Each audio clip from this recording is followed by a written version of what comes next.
بسم اللہ الرحمن الرحیم۔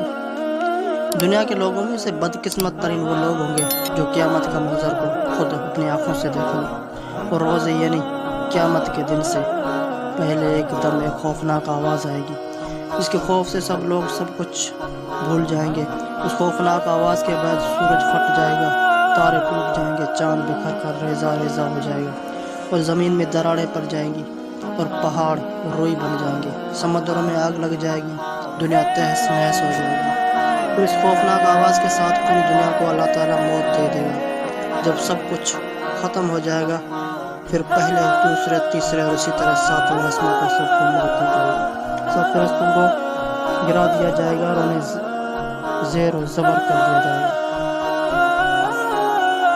پھر اللہ تعالیٰ فرمائے گا کہ کون ہوگا کہ آواز سن کر ملک الموت حضرت اسرائیل کہیں گے کہ یا اللہ مجھ سمیت تیرے 4 فرشتے ہیں، یہ جبرائیل، میکائیل اور اسرافیل ہے۔ اللہ تعالیٰ فرمائیں گے کہ جبرائیل اور میکائیل مر جائیں۔ اس پر اللہ کو عرش کہے گا یا اللہ جبرائیل اور میکائیل کو تو اس وقت اللہ تعالیٰ فرمائے گا کہ خاموش، میری عرش کے نیچے موت ہے۔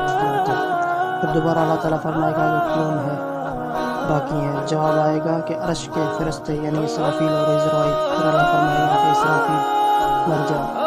اس وقت اسرافیل سور پھونک رہے ہوں گے اور ان کے ساتھ سے سور نکل جائے گا اور جا کر اللہ کے عرش پر لگ جائے گا۔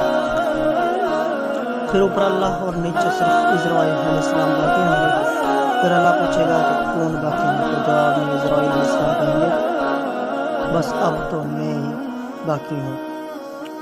پھر اللہ تعالیٰ فرمائے گا کہ جا تو بھی مر جا، تو بھی میری ایک مخلوق ہے۔ پھر اللہ تعالیٰ کہے گا کہ کوئی ہے میرا شریک تو آؤ۔ پھر اللہ تعالیٰ زمین و آسمان کو ایک جھٹکا دے گا اور فرمائے گا کہ میں یکتا ہوں اور میرا کوئی شریک نہیں۔